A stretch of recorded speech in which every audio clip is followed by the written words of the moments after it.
fought the fight, breaking down the walls in the dead of night. I don't come for peace, I come for the storm. Fanboys melt quick when the truth gets warm. Saw content's high, I'm collecting those tears. Just got started, but I'm cutting through fears. I'm not here for brand deals, I'm not for sale. I expose your lies, rip off the veil. What did I say, folks? What did so many of us say when Nintendo first started talking about the so-called game key cards? But before we get into this, please hit the like button and the hype button as well. It really helps out small channels like mine be able to stick it to the greedy corporations and the toxic fanboys.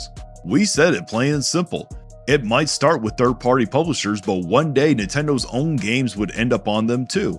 We said it wasn't about storage limitations or convenience, it was about control and cutting costs. And yet every single time we raised those points, every single time we questioned the direction this company was heading, the same chorus of Nintendo influencer and fanboys showed up to tell us how Nintendo would never do that. They said Nintendo puts their own games fully on the cartridge. They respect the physical market. They said that as if it were a law of nature. Well, look at where we are now. Pokemon Pokapia, a Nintendo published title, part of one of the most profitable IPs on the planet, is confirmed to be a game keycard. 10 gigabytes, a mandatory download, $70 for it. And it happened faster than any of the biggest skeptics expected. I thought maybe 2 or 3 years into the Switch 2's life cycle, after they softened people up, we started to see this move creep in. But not even a full year in, and here it is. The moment that proves the slippery slope wasn't paranoia, it was foresight. It's everything we warned about happening in real time. And instead of holding the company accountable, instead of calling this what it is, a blatant downgrade for the consumer, the Nintendo influencer crowd is doing backflips trying to rewrite the narrative. Except for Dr. He's the only one that was honest. Now you've got these same people who swore up and down that Nintendo respects physical media suddenly saying, oh well, technically it's not a Nintendo developed game, it's just published by them, as if that somehow erases responsibility, as if Nintendo publishing a title and owning part of the Pokemon IP doesn't give them a say in production standards or physical format discussions. It's the same tired corporate defense cycle every single time, the same desperate grasping for excuses from people who don't want to admit they were wrong.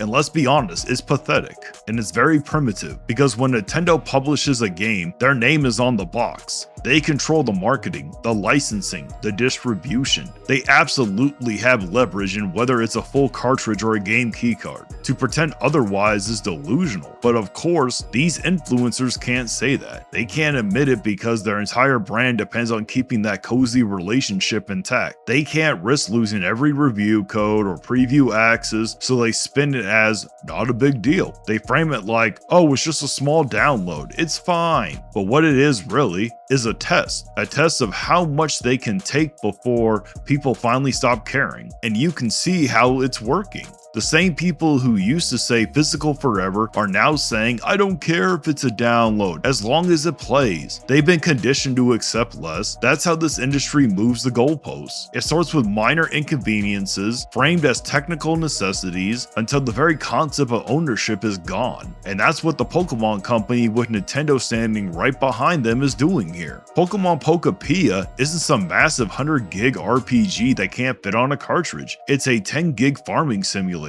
A lightweight title that could easily fit on even a mid-tier cartridge. There's no technical reason for it. There's no storage limitation excuse. This is about saving money. The cost of high-capacity cartridges is higher, and instead of eating that cost, which a company worth billions could easily afford, they shift the burden onto the consumer. You still pay full price. You still pay $70, but now you don't even get a complete product in the box. You get a plastic shell that exists purely for optics, a physical token pretending to represent ownership when all it really does is trigger a download license. And what makes it worse is the dishonesty around it. The influencers are acting like this is just a normal progression, a harmless shift. They'll say, well, it's cheaper for them to produce, as if that justifies charging more. They say it's not a Nintendo decision, even though the company that co-owns the IP publishes the game and approves every detail from marketing to packaging clearly signed off on this. They say it's only $70, as if we're supposed to applaud them for not making it $80. They're scraping the bottom of the barrel for excuses because they have no integrity left to stand on. It's one thing for a corporation to act in its own interests, that's expected, but it's another thing entirely when grown adults with platforms, people who claim to represent the gaming community, turn themselves into unpaid PR mouthpieces to defend these corporate decisions. That's what we're watching now. The influencers who once told everyone Nintendo always puts their games fully on the cartridge are now shifting the narrative to it's not that bad, and they're doing it because their rent's past due, because they need the clicks, because the only way they stay relevant is by staying on Nintendo's good side. You can feel the desperation in their tone, the tweets, the videos, the live streams, all trying to rationalize it. And the worst part, it's working.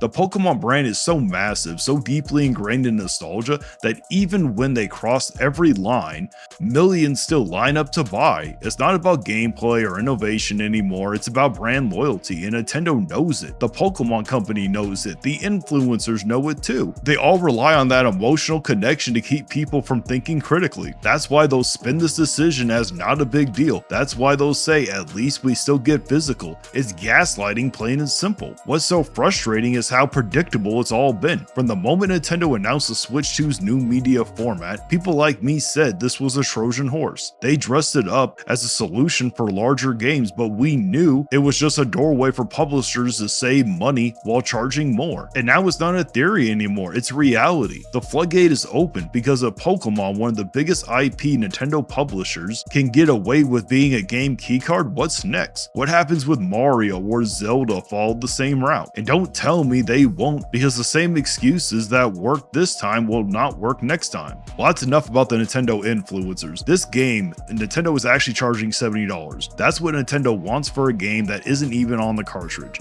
Not a collector's edition, not a technical marvel, a 10 gigabyte farming simulator that requires a full download to even play, and they expect people to pay the same premium price as if it were complete finished physical product. That right there tells you everything you need to know about where Nintendo's priorities are, because this isn't just a price tag, it's a message. It's Nintendo saying we don't have to justify value anymore, you'll pay whatever we ask. When the Switch 2 launched, they told us games were going up to $70 because of higher production costs, bigger file sizes, and longer development cycles. That was the excuse, and it might have sounded believable then, but now they're selling a 10 gigabyte title on a plastic key card with no game on it and still charging the full $70. So what's the excuse now? There isn't one, it's pure greed. They're not paying for bigger cartridges, not shipping more data, not delivering a higher quality product. They're cutting costs every way possible, and instead of passing the savings to the players, they're pocketing it. This is the worst combination imaginable. Less content, less ownership, higher prices. What makes it worse is how they're normalizing it. The influencers are already doing damage control, calling it standard, saying it's only 70 instead of 80. Imagine how far the bar has to fall for people to defend a $70 download card like it's a bargain. Nintendo knows exactly what it is they're doing. They are watching to see if this sells, because if it does, every major release from here on out will follow the same pattern. That's why this is dangerous, because this isn't just about Pokemon Pokepia, it's about setting a precedent. If the most profitable franchise on earth can get away with selling a game keycard for $70, what's stopping every other publisher from doing the same? What happens when the next Mario, the next Zelda, or even Metroid follows suit? Once you normalize it, there's no turning back. There was a time when paying full price meant something, when a Nintendo cartridge represented quality, completeness, and care. Now it's just a code in a box, and the fact that they have the audacity to charge $70 for that shows how far this company and its defenders have fallen. This isn't just bad business, it's betrayal of trust. You're not buying a product anymore, you're buying permission. Permission to download something that may not even exist in 10 years, and they still expect you to thank them for it? That's how broken the relationship between Nintendo and its audience has become. So yeah, $70 for a game keycard isn't just ridiculous, it's insulting. It's the clearest sign yet that the company once known for delivering value is now charging premium prices for less than ever before. And if people keep accepting it, the message will be loud and clear: you don't own anything and you'll pay more for the privilege. And that's it for the video. If you truly enjoyed it, do me a favor and hit the like button, hit the hype button, share it around, and make sure you're subscribed. I post a long video every day, and I also go live Monday morning at 5 a.m. Pacific time, where I react to the saltiest fanboys around. And also, make sure you subscribe, because I'm really trying to hit 5,000 subscribers by the end of the year, and I really need your help. If you really want to support the channel, consider becoming a member. It's only $1 a month. You'll get special badges, custom emotes, and of course your name shouted at the end of every video. And once that list gets too long, don't worry, I will turn it into a full-on credit roll so everybody gets their chance to shine. Also, don't forget to check out the merch if you want to rep the Vigilante Fire.